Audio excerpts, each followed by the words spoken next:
Hinahanap ako ni Bossing eh. Lodi sa comment. Nandito lang po ako. Nasaan na daw ako? Sabi ni Idol. Nandito lang po ako mga sir. Opo, ito. Pakalakalahating munggo. Pakalakalahating kanin. Yan ho ang araw-araw ho na ginagawa ko sir. May bike kasi sa bike lane, kaya po hindi tayo pwede magmadali. Wow! Ang bilis ng Honda Click. Kaya po yung mga Honda Click na yan, hindi yun small yan sir. Oo, sir, nako. Wag.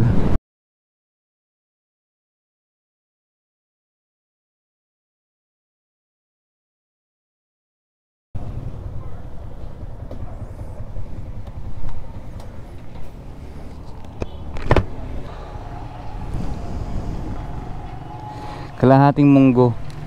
May kanin ako eh, pero kulang pa. Kalahating kanin lang. Opo. Kita nyo po yan mga bossing. Wala po siyang box ngayon.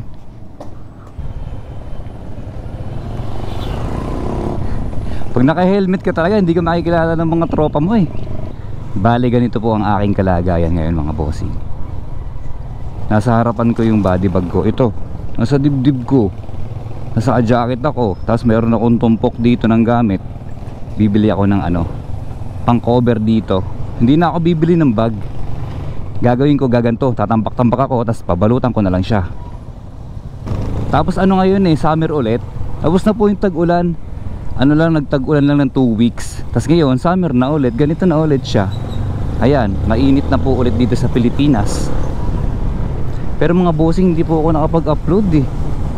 Hindi ko pa rin kasi nagagawa itong motor. Gusto ko sanang isunod na yun eh. Wala talaga. Kapag DIY ka, kasama yun pala. Mahihirapan ka sa oras. Hindi talaga pwede yun. Pumunta ka na lang sa kasa, paggawa mo na lang yan sir. Gusto ko nang gawin, hindi ko naman magawa.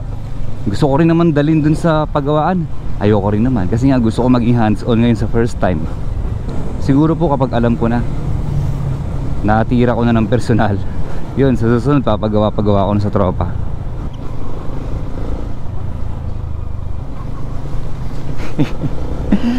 Bakit ganyan? Kasi may camera kasi ako eh.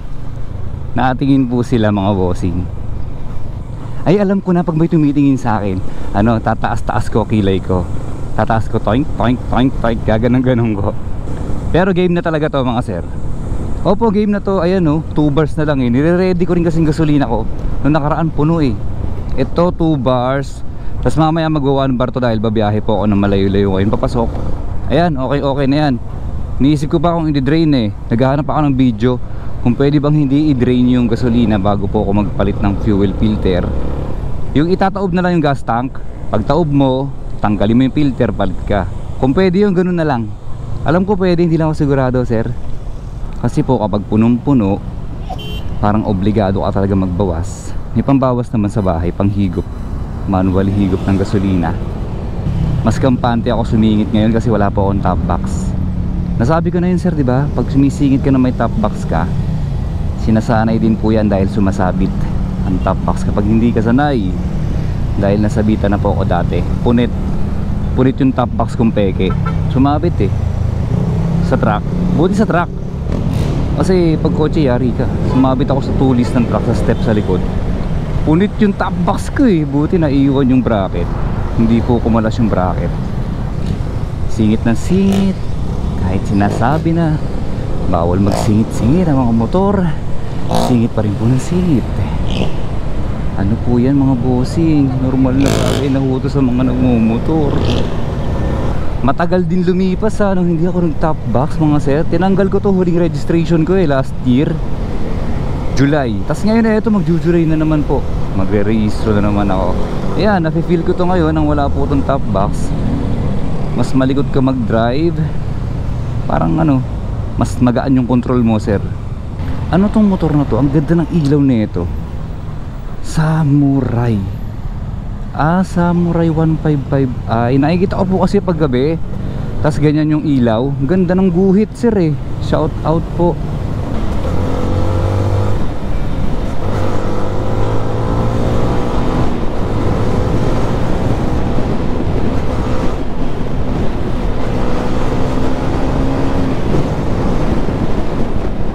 Kasi ito pala mga sir, tinetesting ko lang po yung birit-birit. Birit-birit ulit na mahinahon. Pero hindi ata mahinahon yun eh, no? Nanggigil ako sir eh. Ano pala, bumalik ako mga bossing sa Shell Ultra. Akala ko mag-amsoil ako, pero okay naman po si Ultra nung nakaraan. Eto, Shell Ultra ulit ang binili ko. Shell Advance Ultra. Wow, ang bilis ng Honda Click. Kaya po yung mga Honda Click na yan, hindi yun small yan sir. Oo, nako. Wag po ninyong mamaliitin ang mga Honda Click, dahil click yan. Sabi nga nung kasamahan ko, tropa ko yun eh, si Motochard. One click kapag ikaw kinlik nyan, kain ka ng alikabok sa likuran yan. Ayan o, nasa ka-muffler si Idol. Bossing ko yan, grab. Yan pa pong muffler na yan, para nagsawa na ako kaka-review. Paano ba naman eh, mihina daw. Oho, mihina daw yung andar. Yoko na sir, dito na lang ako sa stock. Kasi nagpalit ka ng muffler, baka naapektuhan yung mga sistema ho ng makina. Eh, oo na. Ba't hihina? Eh, okay na okay ako sa ganito eh. Oo. Gusto ko pa din yan, kahit humina to. Marami ho nagpapagasolina sa Petron na to eh. Kasi yung gasolina sa Petron na yan eh, mura yata. 54. Sa kabila 55 XCS po as doon sa Alabang minsan 62. Yon, ganun lang yon. Ultra Advance 40 10W40. Ay, mahusay to sir. Mahusay siya kasi pinapakinggan ko yan eh. Tapos nga pala, pinakinggan ko, pinaramdaman ko, inalam ko yung performance, inalam ko isa sa pinaka-importanting lagi kong gustong inaalam po sa langis, yung dumudumi na siya, kung kailan siya dumudumi. Nung nag 1,000 ako, sinusundot-sundot ko ho kasi yun eh, sa may dipstick ng makina, linis pa. Tapos 1.1, 1.2, itong huli kong palit 1.3, muntik-muntikan pa mag 1.4. ayun ho, linis pa rin siya, pero syempre itim na. Kasi ho yung biyahe mo, kapag ma-clutch ka or maarangkada ka, maahon ka, mabitin ka sa clutch, iitim yan ng mas madalas kumpara sa ikaw dire-diretsuhan lang lagi ang biyahe mo sir. Ako ho, kita nyo naman, talaga magka-clutch at magka-clutch po ako dito sa service road, kasi nga lagi ako dito natatraffic mga bossing. Nakaraan nga eh, wala ka na lang magawa sa likuran talaga ng napakalaking truck eh, kundi lang hapin ho yung alikabok. Pakita ko sa inyo ngayon sir, pagdating ko doon, gabi ho yun eh. Pag uwi namin may bagong kaskas, ayun ho, alikabok ho yung nangyari sir eh. Sa paligid, nilalanghap ko na lang sa likod ng truck. Nasa likod ako, sama ng posisyon ko. Halos zero visibility yung alikabok sir. Gumagas pang nailalamunan ko nun. Paglampas sa alikabukan, huminto po ako, tapos duraho ako ng dura eh. Yan din nga pala hindi maganda sir kapag wala ka ng balaklava siguro. Di pa nga po ako mahilig magsuot nun, di ako sanay. Tapos nakalimutan ko pang isara yung ventilation ng helmet ko nun sir. Feeling ko napunta lang sa lalamunan ko yung alikabok eh. Tapos nasan na yon? Nasa Shell Ultra na ulit ako, di ba sir? Maganda po to. Tiwala ko kayo na yung ginagamit nyo lang is talaga namang 100% po quality. Quality yan sir. Nakita nyo yung ganong meme, yung sinusundan sa mall, bumibili siya ng appliances. Maganda yan sir, quality yan sir. Ganun ho itong Shell. Opo, totoo ho yung sinasabi ko mga bossing. Shell to eh, tapos Ultra pa. Sabi nga po ni Motochard Ultraman. Kaya po kamahalan nga siya, 550, 500. Natuto po tayo magtipid mga bossing. Kaya kalahati na lang ho tayo araw-araw sa gulay, tas kalahating kanin. Maitabid lang ho yung pang-araw-araw nating laban sa buhay mga bossing. Oy sir, hindi biro-biro lang. May baon kasi ko, may baon akong kanin, may baon po akong ulam.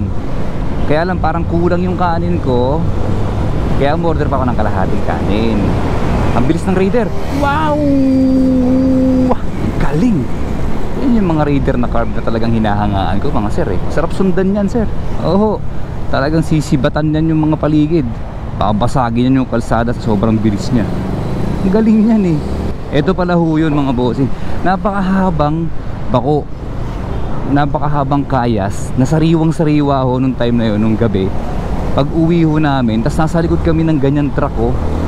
Susundan ko na lang tong isang Raider ulit para hindi tayo matatrap dyan sa likod ng truck. Ito mahaba na to, grabe dito.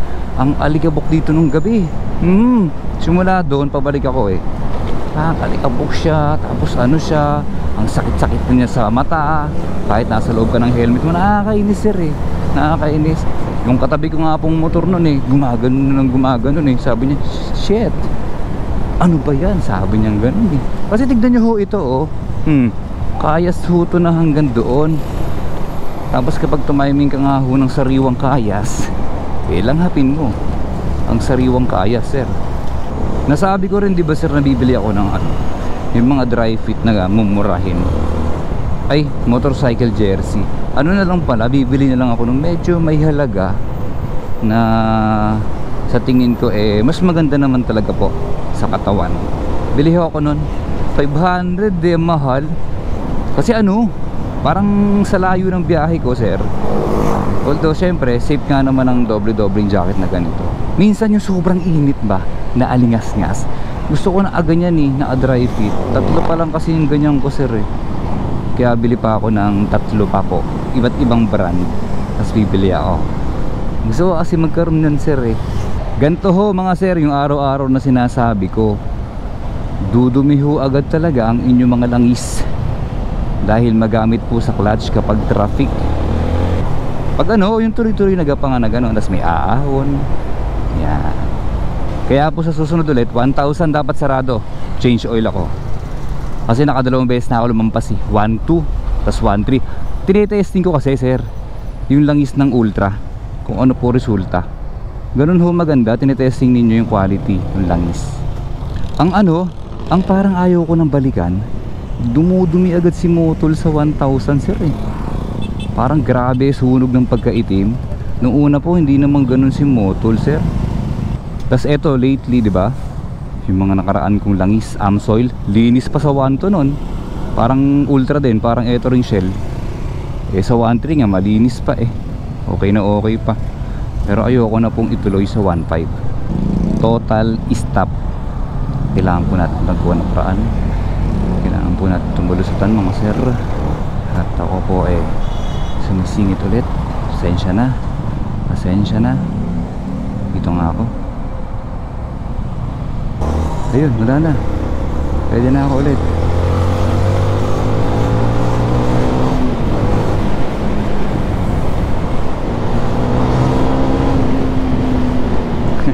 Birit sa third gear. Yung pa pala yung birit ho ni Ultra, ni Shell Advance Ultra.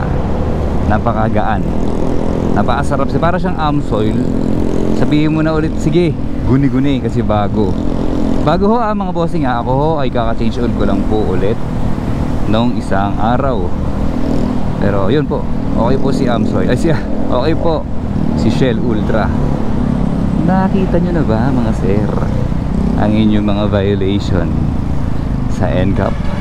Ako, nakakita ako na. Sabi nga sa akin nung online nung nakasulat, congratulations, wala kang huli. Pero dapat daw ayusin mo yung ano mo, MB file. Pag nagkamali ka raw nung sulat, automatic wala kang huli.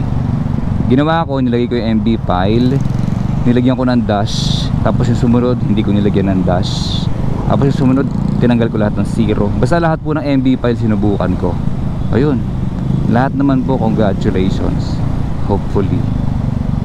Kasi wala naman akong dinadaanan kung hindi service road. Yung mga nasa EDSA ho, Commonwealth at C5, kamusta po ang inyong mga huli? Sana naman wala.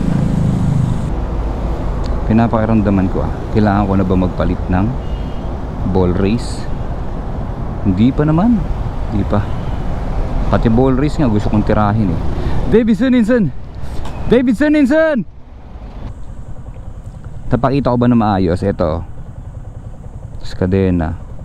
Bibili ako ng balot para medyo maganda naman ang itsura dito. Yung bag ko, ito nasa harapan ko. Naamoy ko nga yung bawang kasi nagsangag ako Kaya naamoy ko yung bawang dito sa bag ko. Dito na ako agad ulit, di ba? Oh, sarap magmotor Papakita ko sa inyo ulit yung banking ko since na-miss ninyo. Na-miss ninyo, di ba? Kahit hindi naman ako. Banking 1, 2, 3 pack.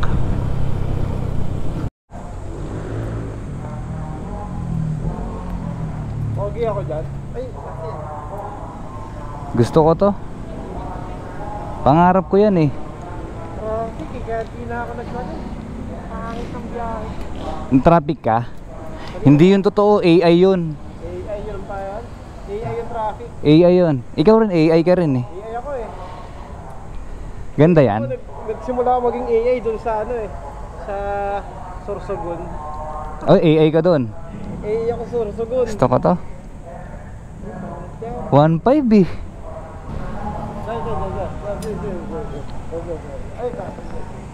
Ay. Ganda niyan. May puti ba niyan? Lalagyan ko nga yun. Lalagyan ko nga to. Ito lahat to. Pasok na tayo.